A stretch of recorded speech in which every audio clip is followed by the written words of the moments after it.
And by the way, ilang linggo na lang, malapit na po ang ating pong anniversary. Palakpakan natin ang ating Panginoon. And by the way, ang ating pong deadline ng ating pong mga shirt. Daming wala ngayon, but anyways, mabuti pa rin ang ating Panginoon. Ayun po yung mga t-shirts po natin. For those who want to support sa ating pong anniversary, jot down lang po kayo sa likod, may list po dyan. Order po kayo ng t-shirt natin. And ang last, tama ba ang declaration pa? March 1 po ang ating pong deadline, final deadline para sa bagay na. Pero pag those who gusto humabol, kaya pa ba? Meron pa ba tayong ibang deadline pa? If ever. Let's see, tignan natin. But anyways, marami naman na po naka-order. Kaya nga, tignan mo kaya katabi mo, sabi mo sa kanya, kapatid, order ka na. Okay. Ang target po natin, siguro tatanong po kayo para saan po yung mabubalilikon po natin pera. Kasi alam naman po natin, ang laking impact po na meron po tayong signage dyan po sa labas. Nung kamakailan, nagpagawa po tayo ng signage, sa kabutihan po ng ating Panginoon dahil bumabagyo, nasira po yung ating pong signage. Kaya we're praying to God na hindi na tayo makapag-print na ng tarpaulin, but rather, makapagpagawa na tayo ng matibay na talaga namang makapag-declare na meron pong church dito po sa taas. Okay? Para makita po ng mga tao po sa labas kung gaano po kagaganda, kagagwapo ang ating pong mga kapatid sa pananampalataya. Tignan mo yung katabi mo. Okay, sige po. Tuloy-tuloy lang po tayo. Ito po yung final lesson po natin sa ating mong serye na Unshakable, because Unshakable, it talks about faith. Paano ba dapat yung ating pananampalataya? At ang daming kaparaan na po tayo na pag-usapan. Pag-usapan po natin sa huling pagkakataon ang Unshakable, yung ating pong tema. Ang title po natin sa umagang ito is Faith Beyond Circumstances. Ayan. Paano ba ang ginagawa natin kapag tayo po ay humaharap sa sabot-saring circumstances ng ating buhay? And ang ating text po sa umagang ito, bubiyok pa si Pastor, pagpasensahan nyo na. In Job chapter 1, verse 6 to 12, ayan. Actually, mahaba ito. Most likely, kung pwede nga lang buong book ito ng Job, pero dahil mahaba, kinuha lang natin yung maiksi part. But hopefully, pa-discuss po natin. In Job chapter 1, beginning from verse 6 to 12, ayan, sinali na po natin sa wikang Tagalog para mas lalo po tayo magkaintindihan. Verse 6 to 12, dumating ang araw, ang mga anak ng Diyos ay humarap kay Yahweh. At naroon din si Satanas. Tinanong ni Yahweh si Satanas, ano bang pinakaabalahan mo ngayon? Magpabalik-balik ako sa lahat ng sulok ng daigdig, sagot ni Satanas. Verse 8, napansin mo ba ang lingkod kong si Job? Tanong ni Yahweh. Wala siyang katulad sa daigdig. Mabuti siyang tao, sumasamba sa akin, at tumiiwas sa masamang gawain. Dugtong pa ni Yahweh, sumagot si Satanas, sasambahin ka ba kaya niya ni Job kung wala ka na siyang makukuha mula sa iyo? Inaalagaan niyo siya, ang kanyang pamilya at ang lahat ng ari-arian niya. Pinagpapala ninyo ang lahat ng kanyang gawin at halos punuin ninyo ng kanyang kayamanan ang buong lupain. In verse 11, subalit subukan ninyong alisin ang lahat-lahat sa buhay niya at harap-harapan niya kayong susumpain. And last verse 12, sinabi ni Yahweh kay Satanas, kung gayon, gawin mo ng lahat ang gusto mong gawin sa kanya, huwag mo lamang siyang sasaktan. At umalis si Satanas sa harapan ni Yahweh. Samahan niyo po ako manalangin panandalian.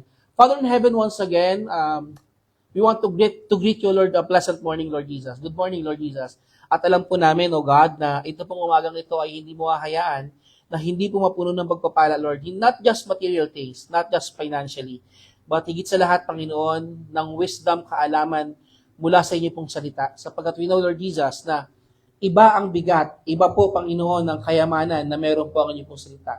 Na siya po makakatulong hindi lamang sa aming pang-araw-araw na buhay, kundi, Lord, magpapatibay po, Panginoon, ng aming pong paglapit po sa iyo at paglakad sa aming pananampalataya. Kaya naman, Lord Jesus, by the help of your Holy Spirit, sanctified us, O God, even this place, O Lord. Lord, hayaan mong malayang makagalaw ang inyong pong Santong Espiritu nang sa ganon, wala po ni isa po sa amin na hindi po makaunawa ng inyong pong salita. Lord, ang aming pong pakiwari, O God, wala pong maitaas po sa amin, hindi po ang inyong pong abang lingkod, hindi po ang iglesia ito, kundi ang pangalan mo lamang, ang siya pong maitaas, Panginoon, sa aming kalagitnaan. Lord, let your presence, O God, sanctify this place. Hayaan mong maranasan po namin ang inyong presensya sapagkat, Lord, apart from you, we can do nothing. And we know, Lord Jesus, na kapag nandyan ang inyong pong presensya, Panginoon, wala na po kami nga hanapin pa. Nandun po yung kasapatan sa aming buhay. Kaya naman, Lord, fill this place with your presence, O God, at kami po, Panginoon, yung pagpala. At ito po ang aming panalangin sa iyo, sa pangalan ng Ama, ng Anak at ng Espiritu Santo, ang lahat ay magsabi ng Amen. Palakpakan natin ang ating Panginoon. Grabe po yung panahon po ngayon, ano? Pabago-bago. And somehow, mainit ngayon, mamaya malamig na, tapos bilang ulan, tapos bigla namang sasabak sa init. Kaya naman, marami po tayong kapatid na may sakit ngayon. Meron po tayong isang pamilya na hindi po sila nakatin, sila Brother Junior, and hopefully nanonood sila online na tinangkaso po si Sir Abilino. Si Sir Junior tinangkaso. But get well soon, brother, and hopefully makasama ka namin sa mga susunod. At marami bang nag-chat sa akin na mayroong karamdaman. At isa na po kami. Hindi lang po ako, yung ating pong song leader may sakit din po. Yung ating pong nagpipicture yan po, yan po sa dulo. Mukha lang pong masigla yan, pero gaya na po yun, maya-maya, tingnan nyo po, baka himatayin na lang po yan bigla. Di ba? Nagpabago-bago po yung panahon. And maybe some of us ay merong karamdaman sa oras nito. Merong bata sa kamay. Shout out po natin. Sino? Si Adam. Shout out Adam. Nanonood yung bata yan. Biskito ng batang ito, meron po tayong kapatid na nanonood sa online. Okay? God bless you everyone. Okay? Sige po, once again, naniniwala ako na ang karamdamang ito ay hindi ginagamit ng ating Panginoon at hindi inaayaan ng ating Panginoon para maging hadlang, especially para maranasan natin ang kanyang presensya. Kaya naman, kung ikaw ay narito ngayon sa pating panambahan, kapatid, sabihin mo sa iyong katabi, kapatid, tagumpay ka. Though, syempre naman, yung mga nasa online, tagumpay rin naman yan. It's that na, alam mong nilaban natin ang ating pananampalataya. Pero syempre, kung hindi naman kaya, huwag naman natin pilitin. Baka mamaya mapano pa ang ating mga kapatid. And allow us to pray for you mga kapatid later on. Now, pag-usapan po natin ang salita ng ating Panginoon. Last week, we talk about, okay, paano ba tayo magtatagumpay sa ating mga pagsubok? Especially, paano ba natin ipapakita o i-reflect ang ating pananampalataya through the book of James. Ano? Sabi kasi ni James na ang ating pananampalataya ay pagpatay, ito po ay walang kabuluhan. Tingin sa katabi. Mukha bang patay o buhay? Buhay naman, Pastor, ano? Ibig sabihin ng ating Panginoon sa salata pong James, dapat po nakikita po sa atin ang ating pananampalataya. And believe me or not, brothers and sisters, it's so easy to declare that you are a Christian, pero eventually, you will understand na hindi naman yung declaration mo yung magpapakita sa iyo na ikaw itong mananampalataya. But rather, ang iyong buhay na lumalakad sa presensya at pag-ibig ng ating Panginoon. Maybe, sinasabi mo, nasa church ka nga, inaatinan mo na yung maraming churches. Ang dami mo ng churches na atinan. Nawating ka na sa mga maliliit na churches, nakating ka na sa malaking churches, wala namang matter doon, wala namang problema doon. But it's a matter kung paano mo nire-reflect kung ano yung meron ka sa iyong buhay.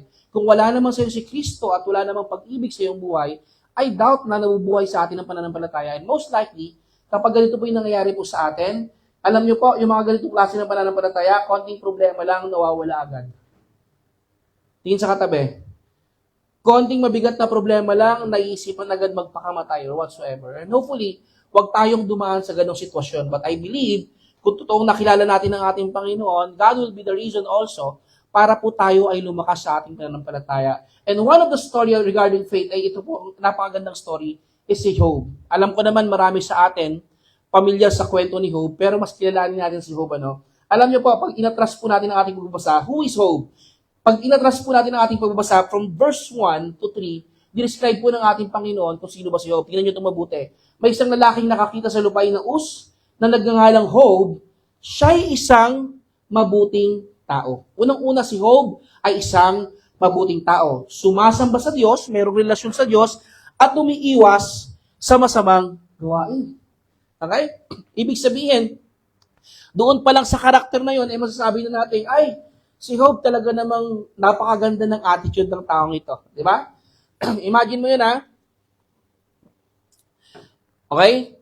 Mabuting tao na, may pagkilala pa sa ating Panginoon, at syempre, hindi gumagawa ng mga bagay na masama. At pagkatapos, ang sabi pa roon, mayroon siyang 7 anak na lalaki at 3 anak na babae. Okay? Siya po ay isang ama. Okay? At sa huli, sabi roon, marami siyang tagapaglingkod at siya'y pinakamayaman sa buong silangan. Grabe, pinagpala. Malamang sa malamang, kapag na-encounter natin talaga itong si Job, sabi mo nilang, sana all. Okay? Pastor, mayaman na po ba yun? Maraming tao, tsaka, excuse me, maraming alagang hayop. Kasi po sa panahon po nila, hindi po pera yung sukatan po ng yaman eh. Okay? Ang sukatan po ng yaman po sa kanila is pag marami kang tauhan and somehow kapag marami kang alagang hayop o marami kang kahayupan. Napakaganda po. Ibig sabihin, ito po yung nagpapakita na talagang mayaman ka if you have this kind of character. Imagine mo, kung ikaw yung tao na ito, may pagkakilala sa Panginoon, mabait, Di ba? May takot sa Diyos yung pananampalataya. Tapos mayaman ka pa. Malamang sa malamang ang saya ng buhay mo. Okay? Alam niyo po, sabi nga ng isang vlog na nabasa ko, may tanong, sabi kasi meron daw tayong kasabihan na money can't buy happiness. Tama, naniniwala ba kayo ron? Money can't buy happiness, but the reality is this, tignan niyo to. Yes, it can't buy happiness, pero pag may pera, masaya. Aminin man natin. So, di ba, pag hindi mo sinasabi hindi totoo, talaga lang, mamaya, testing natin yan. Malamang sa malamang, pag wala kang pera, malungkot, tingin sa katabi. Alam niyo po sa mga mananampalataya, halatang halata kapag walang pera, tingnan mo yung mukha. Tsaka pag hindi gumagalaw, di ba? Ano yung sakit pag pag walang pera? Paralyzed, oh. Kitang-kita mo pag malungkot kasi walang pera. Kasi kadalasan, ang nakapagpapasaya na lang talaga sa atin, pera. But, listen to this, okay? Hindi lang ito po yung kailangan po ng sangkatauhan, but rather, napaka-importante na meron tayong pagkakilala sa ating Panginoon. So, ito po yung pagkakilala kay Job, okay? Isa siyang mabuting tao, may takot sa Diyos, may sumasamba sa ating Panginoon, hindi gumagawa ng anumang masama, at higit sa lahat, siya po ay mayaman. Pero despite ng ganitong sitwasyon, okay, nagkaroon po ng challenge itong si Satanas at inilaw po ng ating Panginoon. At ang sabi ni Satanas, ni Satan, okay, sabi ni Lord, at tingnan mo yung aking anak, si Job. Napakabait na tao na yan, napakagaling na tao na yan. At talaga namang naniniwala ako na ang kanyang pananampalataya ay hindi basta-basta mahalog. Sabi ni Satan, sige nga, kasi nga, pinagpapala mo yung tao na yan kasi nga, inaalagaan mo yung tao na yan Kaya naman, talaga namang sasamba sa iyan. Pero paano kapag nawala na yung mga bagay na kanyang pinangahawakan? Mananampalataya pa rin kaya yan sa'yo? Okay? Somehow, pwede po natin i-apply ito sa ating mga buhay. Kapag tayo po ay dumadaan sa samot-saring circumstansya ng buhay, tayo po ba ay meron pa rin Diyos sa ating pong buhay? Or iba na ang nagiging Diyos natin? Kadalasan, isang maling desisyon lamang po sa ating pong buhay, sumasalungat na yung ating takbo sa ating harapan at paglapit po sa ating Panginoon. Now, I have here 3 things to ponder, okay? Paano ba dineclare ng ating Panginoon? Pinakita ng aklat ng Job, okay? Dineclare ng ating Panginoon kung ano bang klaseng ng pananampalataya meron itong si Job, okay? Na somehow, pwede natin tignan sa ating mga sarili, ganito ba yung aking pananampalataya? Or sobrang layo sa karakteristik ni Job. Okay? Tignan po natin mabuti. Excited na po ba kayo mga kapatid? Okay. Bear with me kasi medyo napapagod na ang aking boses. In Job chapter 1 verse 8, ang sabi po ng ating Panginoon, napansin mo ba ang lingkod kong si Job? Tanong ni Yahweh. Ito na yung conversation ng devil sa Satan at saka ng ating Panginoon. Wala siyang katulad sa daigdig. Hindi mo siya maikukumpara sa kahit sino mang nabubuhay sa ibabaw ng lupa. Sabi ng Panginoon. Mabuti siyang tao. Wow, praise God. Tingin sa katabi. Tingin lang kasi baka nakakatulog na. Sumasamba sa akin at umiiwas sa masamang gawain. Dugtong pa ni Yahweh. So, mean to say, dineclare ng ating Panginoon, ano bang karakteristik ng pananampalataya meron si Job na makikita naman natin sa mga susunod pa ng sitwasyon. So, number 1, Job's faith is not conditional. I want you to understand that Job's faith is not conditional. Kasi ang sabi ng ating Panginoon, okay? Napansin mo ba ang anak kong si Yahweh, ang likod ng si Yahweh? Wala siyang katulad sa daigdig. Mabuti siyang tao at sumasamba sa akin. And God knows na hindi talaga matatawaran ang relasyon ng ating Panginoon, ang relasyon ni Job sa ating Panginoon. When we say conditional, hindi nakasalalay sa anumang kondisyon o sitwasyon ng buhay. Yan po yung pananampalatayang meron si Job. Job's faith is not based on what he received from God. Alam niyo po, marami po kasi ganitong Christian Okay? Sobrang thankful, sobrang blessed sa Panginoon kapag naka-receive ng blessing. Tingin sa katabi. But at the moment na wala na yung blessing, alam niyo po, sabi po ng pag-aaral, yung thankfulness natin sa ating puso, kadalasan, if you are blessed by God, especially kung di mo nakasanayan magpasalamat sa ating Panginoon, if you receive something from the Lord, tumatagal yung thankfulness natin for at least 2 months. Totoo po yan. 2 months, to be exact. Pagkatapos nun, syempre mga 1.5 months, nagsasubside na yun. Kasi minsan nauubos na yung blessing, etc. and so on and so forth. Pag naubos na yung blessing, ito yung sad story. Okay? Sinisisi na sa ating Panginoon ang kanyang sitwasyon. Lord, bakit ganito? Bakit yung kapatid ko hindi naman sumasamba, pinagpapala mo? Lord, bakit ganito? Lord, Nagtatrabaho naman ako. Nagtatights naman ako, kaya dinamay na yung tights. Sumasamba naman ako sa'yo, nag-worship naman ako sa'yo. Nakataas pa nga yung ako, tsaka yung kamay ko eh. Mahirap na, paano yan? Bala na kayo, paano yung gagawin yan? Pero bakit ganito? Bakit parang nawawalan parati ako ng pera? Bakit ganito, Lord? Nag-exercise naman ako. Ginagawa ko naman yung mga bagay na alituntunin para maging healthy. Pero bakit ganito? Bakit ako nagkakasakit? Saan ba ako nagkamali, Lord? And worst comes to worst, tinatanong po natin, Lord, hindi mo ba ako mahal? Pinabayaan mo na ba ako? Okay?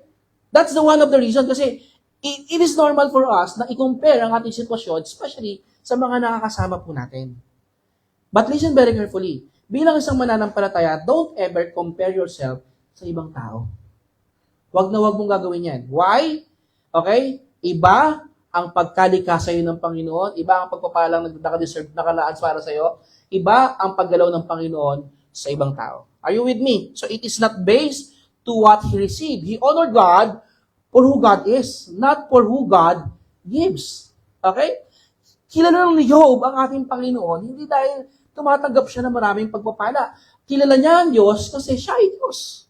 Alam niyo po, napakagandang definition po nito. Yung pagkakilala natin sa ating Panginoon, kumusta ba? Kilala ba natin ang ating Panginoon? Kasi pagkakilala mo sa Panginoon, Panginoon eh. Panginoon, hindi na Lord, ginagawa natin genie ang ating Panginoon. At the moment na hindi sagutin ang ating mga panalangin, aba naman, napakasama naman ni Lord. Hindi na ako mahal ni Lord. Okay?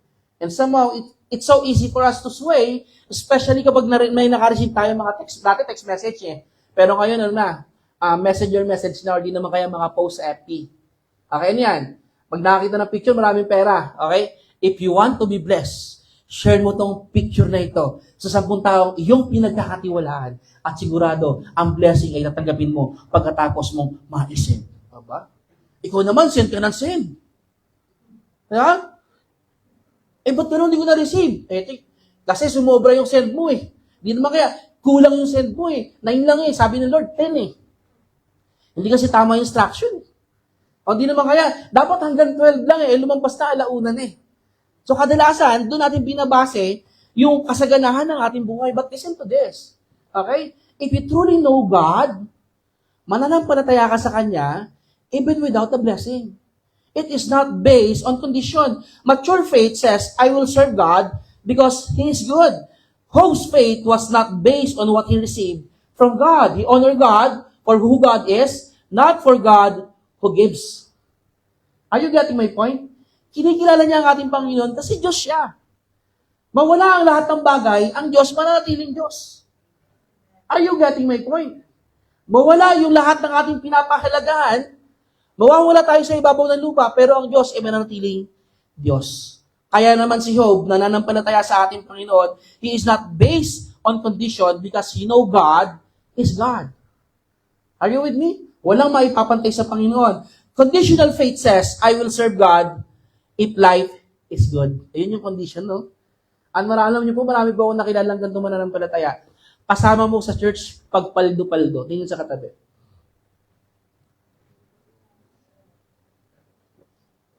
Magsaserve sa Panginoon pag walang problema. Diba? Ang tanong, o di naman kaya, alam niyo, narinig ko to one time, na-encounter ako, and somehow, gusto ko mag-sorry sa kanya kung na-open siya, pero kung ano yung sinabi ko sa kanya, I mean it eh. Totoo, galing sa aking puso eh. Sabi niya ganito, alam niyo po, Pastor, nagpipray ako sa Lord eh. Tanggalin lang ni Lord yung karamdaman ko, sasamba ako sa Diyos. Bibigay ko ng todo sa ating Panginoon.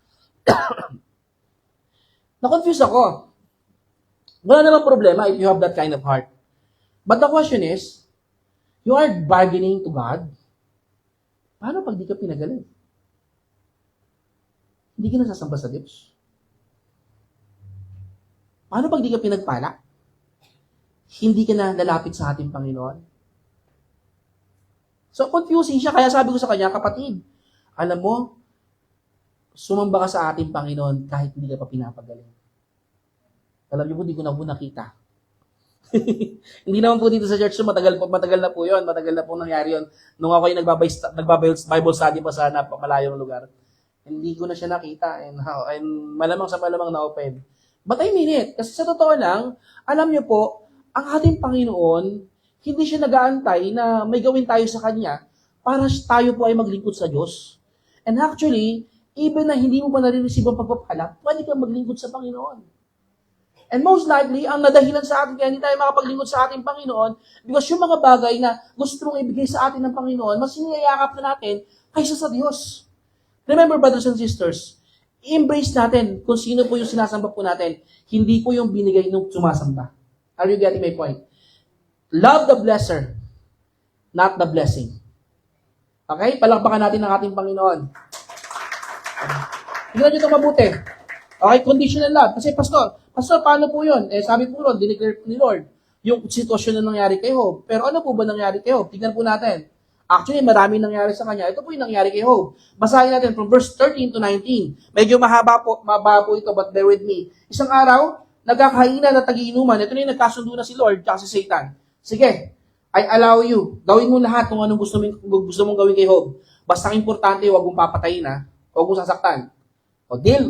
Sige, ginawa na. Ni Satan, ito ang ginawa ni Satan. Tignan nyo ito mabuti. And somehow, nakaka-goosebumps ito. Tignan nyo ito mabuti. Isang araw, nagkakainan at nagiinuman ang mga anak ni Job sa bahay ng kanilang panganay na kapatid na lalaki. It is a celebration for them.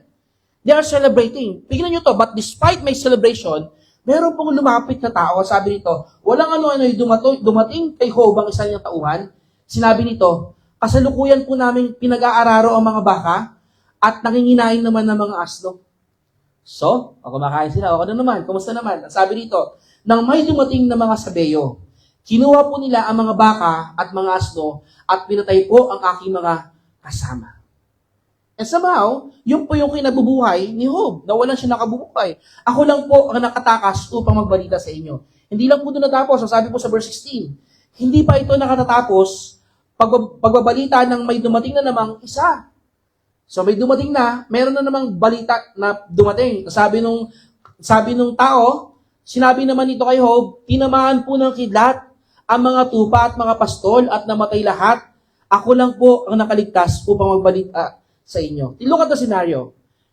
Sila po ay nag-celebrate, nagpupuri sa Panginoon kasi pinagpala sila ng ating Panginoon. Without, all of a sudden, ito po yung nangyari. Okay? 2 beses na nangyari ito. Ninakawan sila, pinatay yung kanilang mga alaga at kanilang mga tauhan, and somehow, nature, tinamaan ng kidlat, etc., at namatay rin ng ilang tagapag-alaga. Pero hindi pa po doon natapos. Ang sabi po sa verse 17, hindi pa ito halos tapos magsalita nang may isa namang dumating. Alam mo yun, nagbabalita pa lang yung isa, tapos may kasunod na naman. May kasunod na naman, at ang sabi nito, sinalakay po kami ng tatlong pangkat ng mga kaldeyo. Kinuha nila ang lahat ng kamelyo at pinatay ang aking mga kasama. Okay? Ako lang po ang nakatakas upang magbalita sa inyo. Hindi pa rin ito halos tapos. Nagsalitaan. Meron na naman. Hindi pa ito halos tapos. May dumating na naman. Isa at nagsabi. So, ibig sabihin, 4 na beses. Habang ang mga anak po ninyo ay nagkakainan at nagiinuman sa bahay ng panganay nilang kapatid. Ito yung nakakalungkot. Hinampas po ng napakalakas na hangin ang bahay at bumagsak. Nabagsakan po silang lahat at namatay. At ako lang po ang natirang buhay upang magbalita sa inyo. Imagine mo yun They are celebrating God because God blessed them. Nag-celebrate sila sa Diyos at sabi po sa verse 1 hanggang patuloy, they make it their practice. Okay? They make it their practice kasi nga pasasalamat nila sa ating Panginoon. Then all of a sudden, namatay, naubos lahat. In short, naubos lahat ng kanilang pagkakakitaan. At pagkatapos, namatayan ka pa ng lahat ng anak mo, namatay pa. Kung ikaw yung nasa senaryo ni Job, ano yung mararamdaman mo? Can you still celebrate? Ang hirap nun, no? Actually, napakahirap nun. Kung ako man siguro yon, siguro malamang malugbok ako.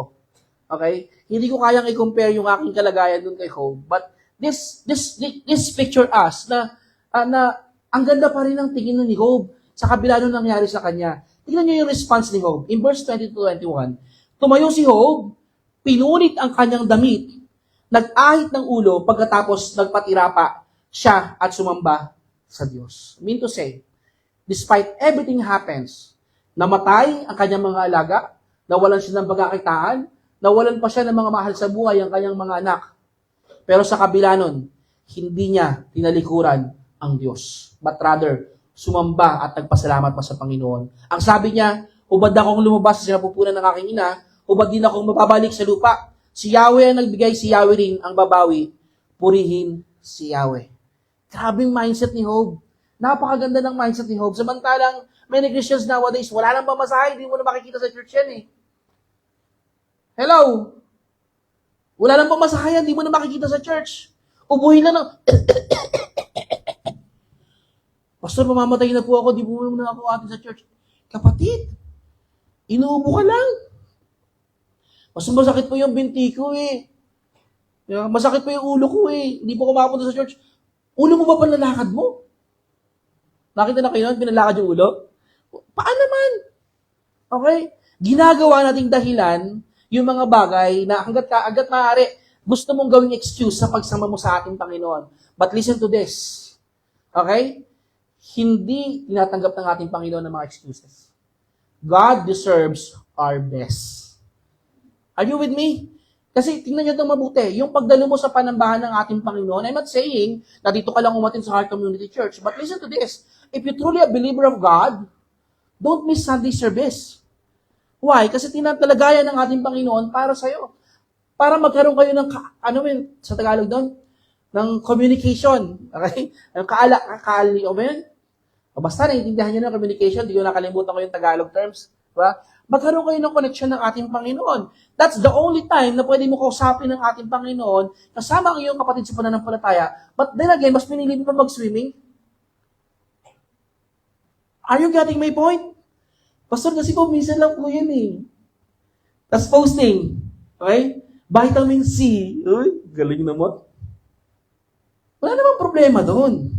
But listen to this. Mas matimbang ba sa'yo yung bagay na yan kaysa sa Diyos na nagpala sa'yo? Okay? Si Job po, iba yung naging responde. Though, okay, hindi naman siya naging masaya that time. Nalungkot si Job, kaya nga pinulit niya yung kanyang damit eh. Okay, symbolizing na siya ay namimigati at hindi niya gusto yung nangyari sa kanya. Okay? But still, he worshiped the Lord. Whatever situations, I will worship the Lord. Dapat ganun po yung mindset natin, di ba? Dapat ganun yung maging idea natin para na sa ganoon, mas lalo tayong makaranas ng pangungusap ng ating Panginoon. Tingnan niyo ito, sabi sa Job chapter 2 verse 7 to 9. Hindi lang po yung nangyari. Kaya't umalis si Satanas sa harapan ni Yahweh. Ito pa yung pinakamalala. Tinadtad na nagnanaknak na sugat ang buo nitong katawan. Nakakita na kayo ng sugat na nagnanaknak?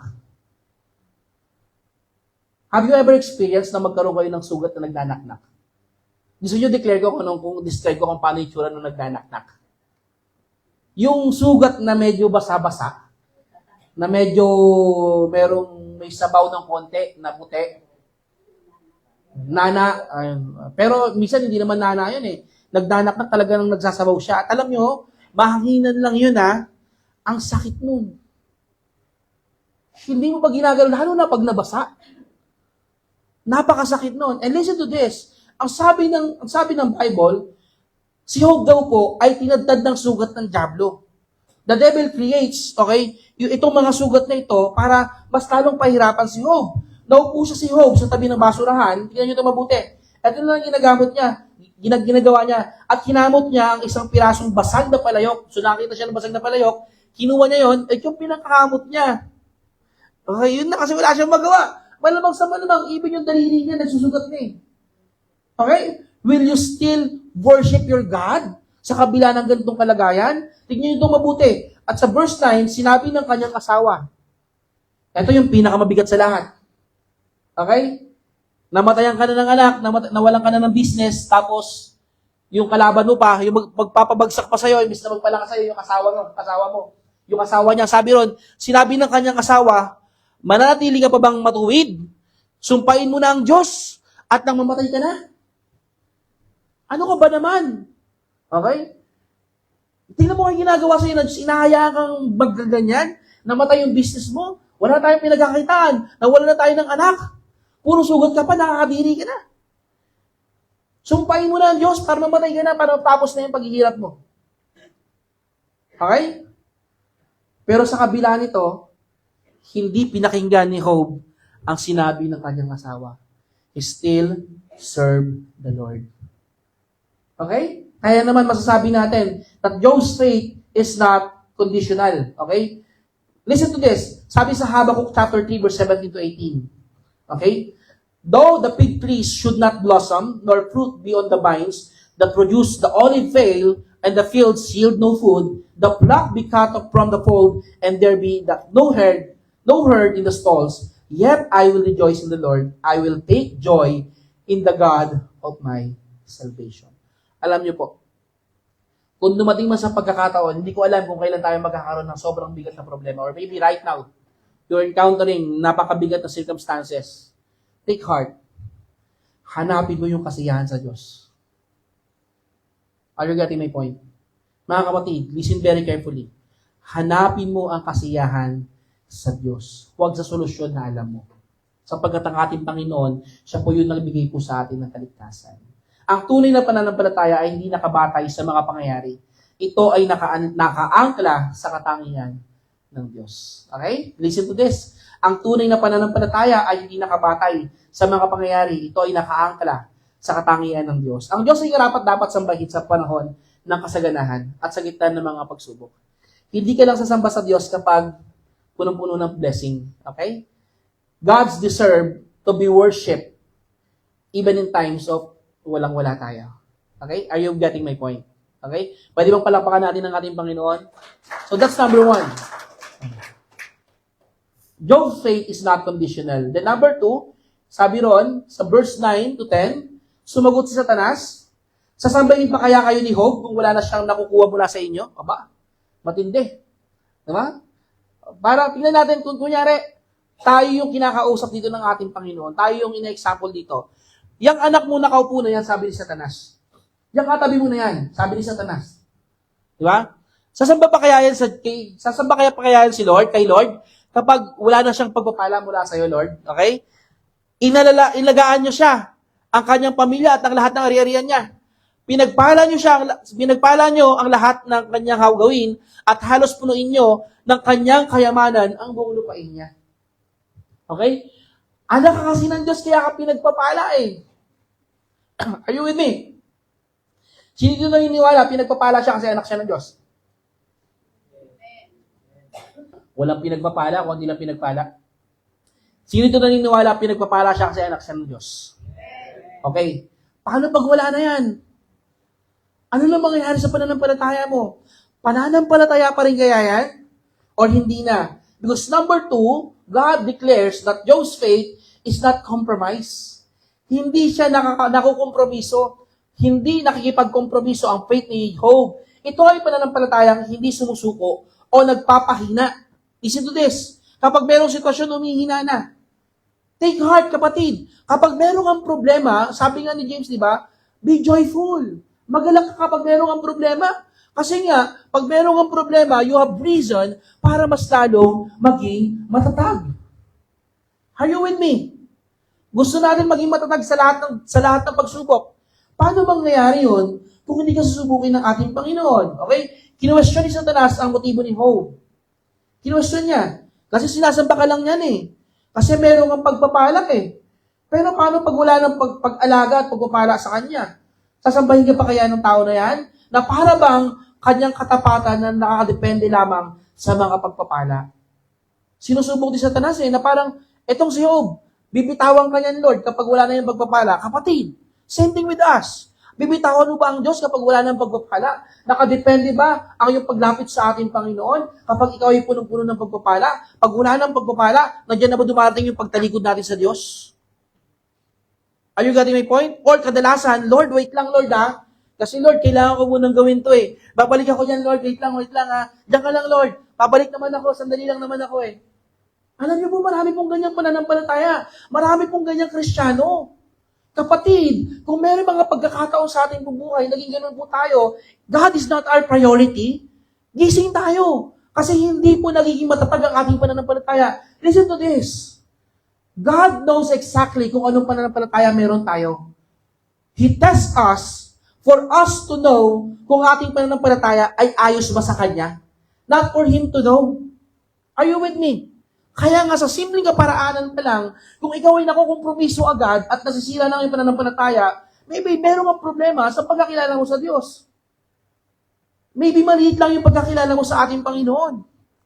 Kasi kung malawak ang pagkilala mo sa ating Panginoon, I tell you, hindi ka basta-basta tatalikod. Remember this story, yung kinukwento ko sa Daniel chapter 3 verse 17 to 18. Sila Daniel ay inutusan ng haring King Nebuchadnezzar na sumamba sila sa rebulto. At kapag hindi sila sumamba, ipapatapon sila sa naglalagablab na apoy, na pugon. Ang sagot nila ganito, napakaganda. Gawin ninyo kung iyon ang gusto nyo. Sige, itapon nyo kami dun sa apoy. Wala na kaming pakialam yan.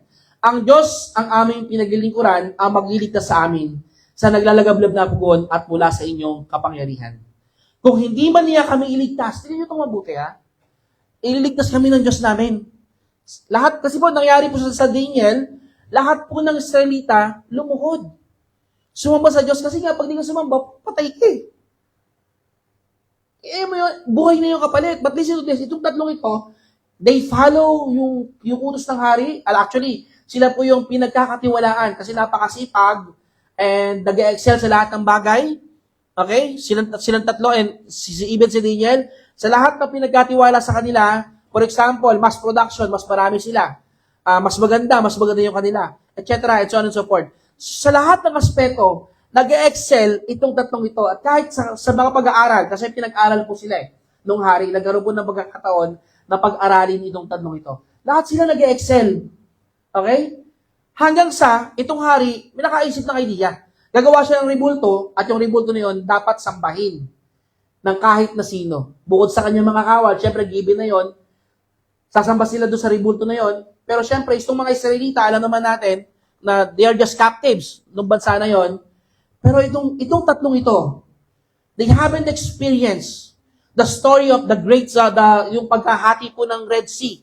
Hindi nila nakita yon. Kasi new generation na sila eh. Ibig sabihin, yung pananampalataya nila sa Diyos, naikwento na lang sa kanila ng kanilang ninuno. And actually, at this scenario, ang mga Israelita lagi pong talo sa digmaan. Kaya nga at this moment, sila po inaalipin eh. Imagine mo yun, sabi nila, si Lord yung magliligtas sa amin. Hindi kami hahayaang mapahamak ng Panginoon. But take note, ang sabi nila, kung hindi man niya kaming iligtas, hindi pa rin kami maglilingkod sa inyo at sa mga Diyos na sinasasamba sa rebultong ito at pinagawa ninyo. Wow, grabe. Sabi nun, liligtas kami ni Lord. Okay? Pero, kung hindi man kami iligtas, okay lang. Hindi pa rin kami sasamba. Tingnan nyo ito mabuti. Balik na rin natin. Alam na natin nangyari sa kanila eh. Hindi sila sumunod, pinatapon sila sa naglalagablab na apoy doon sa oven na malaki. And eventually, niligtas sila ng ating Panginoon. Paano pag nabaliktad, hindi sila niligtas ng ating Panginoon? Namatay sila. Sa tingin niya, magbubunga nga nila pananampalataya? I believe yes. Why? Hindi nila kinompromiso ang kanilang pananampalataya sa Diyos. Kung namatay man sila, okay, sa paglilingkod nila sa Diyos, hindi sila sumamba, malamang si King Nebuchadnezzar mapaisip, grabe yung pananampalataya ng tatlong to. Namatay na lahat-lahat, hindi pa rin nila tinalikuran ang kanilang Diyos. Grabe, no? Grabe, ang galing. Kung hindi man niya kami ligtas, hindi pa rin kami maglilingkod sa inyong mga Diyos. Grabe. Kahit hindi kami iligtas. Kaya ba natin ito? Okay? Kahit hindi ako pagpalain ni Lord, kahit hindi ako pagalingin ni Lord, kahit hindi ako pagyamanin ni Lord, sasamba pa rin kami at maglilingkod sa Diyos. Can we apply this? Kaya naman yan eh. Pero ang problema kasi, lack of faith. Kinakapos tayo ng pagtitiwala sa ating Panginoon. One of the reasons kung bakit po bumababaw ang ating pagkakilala sa ating Panginoon, because number one, hindi tayo nagkakaroon ng desire to know God more. Especially kamusta ang ating pag-aaral ng salita ng Panginoon. Are we reading our Bible when tayo po ay nasa mga tahanan na natin? Kamusta ang ating pamumuhay? Kamusta ang ating character? Alam nyo, kapag tayo po ay gusto nating ihanda tayo ng ating Panginoon sa mas malaking mga bagay, pagpalain ng ating Panginoon, hindi ka pwedeng pagpapalain ng ating Panginoon kung hindi naman aayusin ng Diyos ang iyong attitude. Are you with me? It always comes first. If you want more blessing, God will use your attitude para subukin kung capable ka na to handle that kind of blessing. Kasi why? If your attitude is not ready, malamang sa malamang, maging boastful ka lang. Maging mayabang ka lang kapag pinagkatiwalaan ka na ng pagpapala. Okay? Konti nga lang, yan yung itong mabuti, especially sa mga mga bataan natin. Alam nyo, be thankful kayo sa mga magulang nyo, especially di ba kayo nagtatrabaho. Kasi they provide everything that you need eh. Sila nagpo-provide eh. Pero at the moment na magtatrabaho na tayo, kadalasan ganito eh. Makapag-entrega ka lang ng 1,000, makapag-entrega ka lang ng 2,000, feeling mo nabili mo na yung magulang mo eh. Tama, mali. Kaya po ako, inis po ako sa mga gumagamit ng word na breadwinner. Wala pa problema ron, pero they are using it to abuse their situations. And actually, kahit napakalaki na nabibigay mo sa magulang mo, it is not enough kung paano kang inalagaan nila. And if you are not ready to handle that kind of blessing, I tell you, do you think pagpapalain tayo ng ating Panginoon? I don't think so. So, nauna yung character. Character first before the blessing so you can handle it well. Ang sabi ni James chapter 1 verse 12, "Blessed is the man who remains steadfast under trials, for when he had stood the test, he will receive the crown of life which God has promised to those who love Him." Mahal ba natin ang Diyos? Mahal ba natin si Lord? Now, if you love the Lord, remain steadfast. Okay? Ulitin ko mahal ba natin ang Diyos? Umina na, kumonti na lang. Mahal ba natin si Lord? Listen to this, ulitin ko. If you truly love the Lord, remain steadfast. Kahit anong pagsubok yan, kahit anong problema yan, dapat kay Lord ka pa rin nakatingin. Are you getting my point? Kay Lord lang ang tingin, ha? Huwag sa iba-iba tumitingin. Tingin sa katabi. O kakasabi ko lang sa tingin sa Lord eh. Basta nalilito pa kami eh. Kidding aside. Romans chapter 12 verse 2, "Do not be conformed to this world, but be transformed by the renewal of your mind." It's all about inside the mind. Sa totoo lang. Yung battle natin parate, hindi naman talaga sa situation lang eh. Nauuna yung umakit yung battle natin sa ulo natin eh. Kapag mali ang ating laman ng isip, kapag mali ang mindset natin, ay malamang sa malamang, magpe-fail tayo. That's why, be transformed. Ayusin muna natin, punuin muna natin ng pagpapala ang ating mga isipan. The renewal of your mind, that by testing, you may discern what is the will of God, what is good, acceptable, and perfect to the Lord. Napaka-importante nito, meron tayong discernment eh. At mangyayari lang yan kapag puno tayo ng transformation sa ating mga isipan. Paano po yun, Pastor? Paano po ba ako na-transform? Listen to this. Pag tinanggap ko ba si Lord, transform na ako? Alam niyo po, yung maturity po natin, it takes time. It's a long-term process. Yes, you are saved when you accepted the Lord Jesus Christ, but hindi ibig sabihin mature ka na. Yun itong mabuti Hindi ibig sabihin matagal ka nang dumadalo sa church, mature ka na Ay, mas matagal ako sa'yo, mas mature ako, hindi po ganun. Hindi po sukatan ang tagal sa church para masabing mature na ang isang mananampalataya. Okay? Sumasabay yung mic ko para may uburin yung mic. Ayan. Listen to this. Integrity is who you are when blessing disappear. Integrity is who you are when blessing disappear. Faith that is real remains faithful when life becomes difficult. Kapag mahirap na yung sitwasyon mo, alam niyo po, doon po tayo mas nasusubok ng Panginoon. Now, ang tanong, sinusubok ka ba ng Diyos ngayon? Are you encountering circumstances right now? I tell you, take heart, remain steadfast, because inihahanda ka ng ating Panginoon sa mas mainam na pagpapala. Amen po ba? Palakpakan natin si Lord. And for the last one, konti na lang. In verse 11 to 12, magsabi ron, subukin ninyo ako, subukin ninyong alisin ang lahat-lahat sa buhay niya at harap-harapan kayong susumpain. Sabi kasi ni Satan, di ba noong una, pinagpapala mo kasi siya, inaalagaan mo kasi yung mga business niya Bine-bless mo kasi yung pamilya niya etc. and so on and so forth. Now, alisin natin lahat yan. Tignan ko lang kung di kanya sumpain. Sinabi ni Yahweh kay Satanas, kung gayon, gawin mo ng lahat ang gusto mong gawin sa kanya, huwag mo lang siyang sasaktan. At umalis si Satanas sa harapan ni Yahweh. Actually, nangyari lamang to sa chapter 1 lang at marami pang nangyari from chapter 2 hanggang patuloy. Dumating pa yung pagkakataon na binisita siya ng kanyang mga kaibigan, then pagkatapos nun, ang daming inisip sa kanya. etc. and so on and so forth. Pero at the end of the day, nagpatuloy pa rin si Job. For the last one, Job faith is not corrupted. Okay? Job faith is not corrupted. Hindi nababahiran ng korupsyon. Okay? When we say corrupted, hindi lang po ito sa DPWH, hindi po yun yung corruption lang, ha?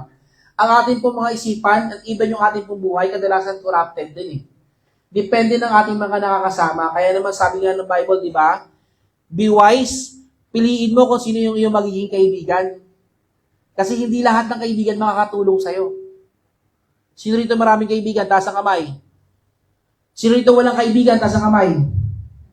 Sino rito kahit anong tanong ko, hindi magtataas ng kamay? Ayun galing my point. Naniniwala ako lahat tayo may kaibigan, eh. Kawawa kapag walang kaibigan. Yan ang alang libre, hindi mo nakuha. Are you with me? But be wise. Kasi hindi lahat ng kaibigan beneficial. Are you getting my point? Okay, pananampalatayang nanatiling dalisay, tapat, at buo. Hindi naapektuhan ng kasamaan, maling impluensya, pagduda, o kasinungalingan. Hindi nadadamay, hindi nakokorap. Pwede bang pakiano nung automatic dapat yan paki-adjust kasi medyo mataas yung ko eh. Hindi ko alam po yung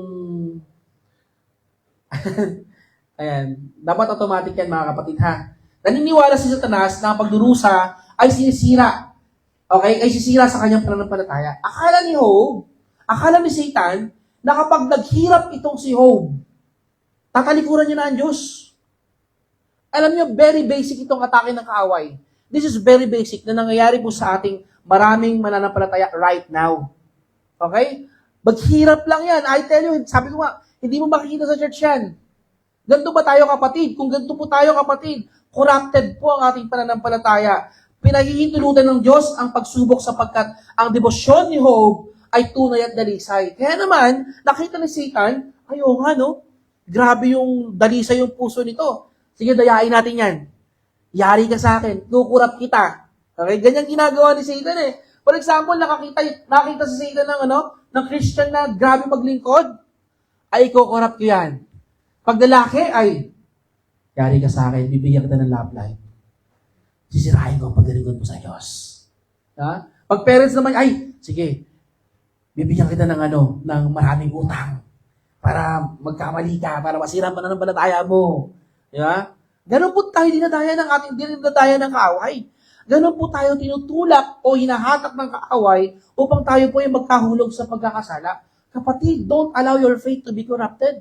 Huwag kang papayag na makurap ang iyong pananampalataya. Kaya nga, sabi sa Job chapter 2 verse 10, ang sagot ni Job, hindi mo ba na naiintindihan ang iyong sinasabi? Pagpapala lang ba ang tatanggapin mo sa Diyos? Hindi ba natin tatanggapin kung bigyan tayo ng mga pagdurusa? Grabe yung sagot ni Job. Ikaw asawa ko, diba? Talikuran ko na ang Diyos. Hindi mo naiintindihan yung sinasabi mo.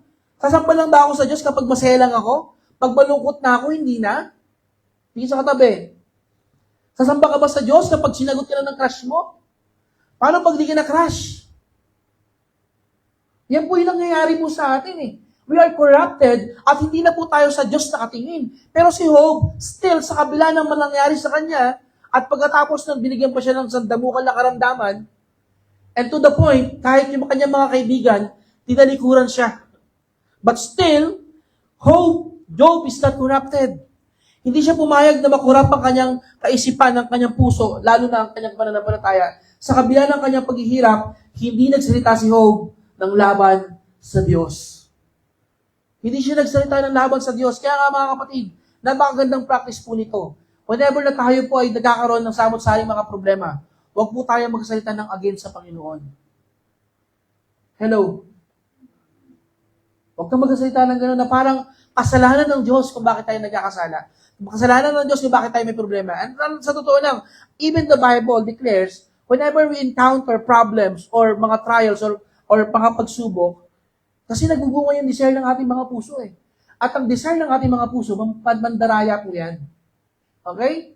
Kung bakit po tayo nahuhulog sa pagkakasala sa kamay ng dyablo, kasi po nagpapadaya po tayo eh.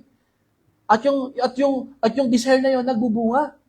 At ang bunga nun ay pagkakasala. Remember this, ang sabi nga ng 1 Peter, sabi ni Pedro, 6-7. Okay? Ito'y dapat ninyong ikagalak. Kahit na maaaring magdanas muna kayo ng iba't ibang pagsubok sa loob ng maikling panahon, maging masaya kayo, magalak kayo. Kapatid, may problema ka ba ngayon? May problema?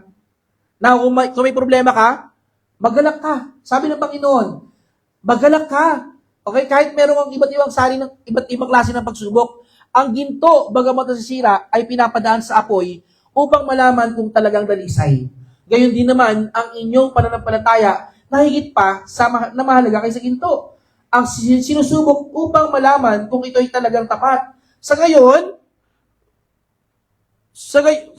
kayo'y papupurihan at dakilain at pararangalan ng sa araw na mahayag si Jesucristo. Okay? Pagpapalain tayo ng ating Panginoon. Sabi ko nga kanina, it's how we handle the problems. The problem is not a problem. Are you getting my point? Diba? Pag gulo mo, Pastor, hindi mo problema ang problema. Ang problema kung paano mo i-handle yung problema. Especially kung tayo po ay mananampalataya. Problema na nga, pinoproblema mo pa eh. Tama? Kaya ka nagkakaproblema, pinoproblema mo kasi. Ang gulo mo, Pastor, totoo naman eh. Problema na nga, huwag mo nang problemahin. Okay? Once you have a problem, pray to God. Manalangin tayo. Okay? Huwag ka kagad magdedesisyon. Gets niyo? Kasi po, ang tao po, it is given. Normal po sa atin eh. Kapag meron po tayong problema, gusto po natin solve agad eh. Hindi po ganun. Mag-pray tayo, hingi tayo ng wisdom sa Lord. Ask wisdom. Nang sa ganun, meron tayong guide. Kapag wala po tayong guide, delikado. Tapikin mo yung katabi mo, sabi mo sa kanya, pag walang guide, delikado. Delikado pag walang guide. Kapahamakan ng bunga. Especially kung lagi tayo nagmamadali. We need wisdom. In Romans chapter 1 verse 17, for it is the righteousness of God is revealed. Amen. Last verse na pala natin yun, 1 Peter chapter 1 verse 6-7. Okay. At sabi nga rito, tingnan nyo to. Sabi ko nga rito, ang isang pananampalatayang hindi pa nasusubok ay isang pananampalatayang hindi pa mapagkakatiwalaan. Ulit, ang isang pananampalatayang hindi pa nasubok ay isang pananampalatayang hindi mapagkakatiwalaan. So, allow your faith be tested by God. Okay? Kapag hindi po yan nasubok ng ating Panginoon, kapag po yan hindi po nasubok, okay, hindi mo yan pwedeng pagkatiwalaan. Are you getting my point? Kailangan masubok muna yan. Nang sa ganun, malaman natin kung ito ay matatag. God sometimes allows trials to demonstrate the depth of our trust in Him.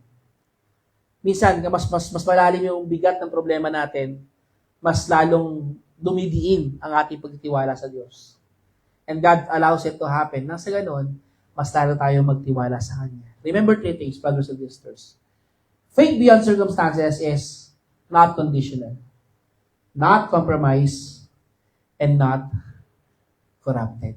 Okay? God is not looking for people who only serves Him in blessings, but for people who trust Him in every seasons. Are you the kind of person? Ikaw ba yung tao na sasamba sa ating Panginoon despite situations?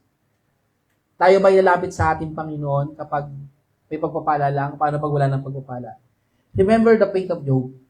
Okay? Job's faith is not conditional, not compromised, and not corrupted. At alam niyo po, sa latter part ng book, binalik ng ating Panginoon at dinoble pa kung ano man yung mga bagay na inalis ng kaaway sa Kanya. Whenever ng ating pong pananampalataya ay mas lalo pong na-test, hindi alaw ng ating Panginoon na hindi ibuhos ang pagpapala sa atin. Remember this, hindi po sa habang panahon, meron kang problema. Tapikin mo yung katabi mo ngayon. Hindi araw-araw meron kang problema. At the moment you remain steadfast, the hand of the Lord, okay, will be upon you. He will surely bless you abundantly. At sasamahan tayo ng ating Panginoon, ano man ang ating mga pinagdadaanan. So remember, faith beyond circumstances is not conditional, not compromised, and not corrupted. Tayo po tayo lahat, tayo po manalangin sa ating Panginoon.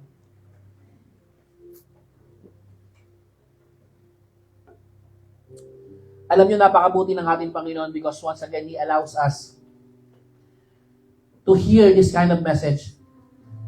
At hindi po sa lahat ng pagkakataon, mga kapatid, marinig po natin ito. And you are blessed sapagkat narinig natin. And actually, I am blessed also. Because once again, narinig ko itong mensahe ito mula sa salita ng ating Panginoon. Na dapat pala, ang ating pananampalataya, maging kagaya ni Hope, hindi basta-basta nakabase sa kondisyon.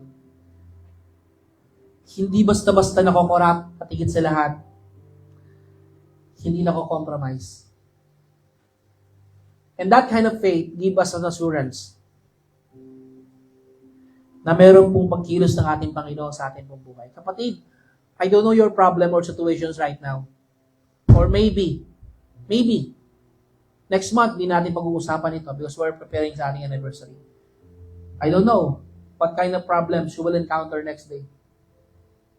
But one thing is for sure, our God is reminding us, and remind mo rin ang iyong sarili, when you encounter difficulties or circumstances, kapatid, tingnan mo yung pananampalataya mo. Are you still sasamba sa Panginoon kahit wala na yung pagpapala? Sasamba ka lang ba sa Panginoon kapag masaya ka lang? Paano pag di na masaya? Paano pag puno ng problema? Paano pag iniwan ka na ng lahat? Samba ka pa ba sa Panginoon?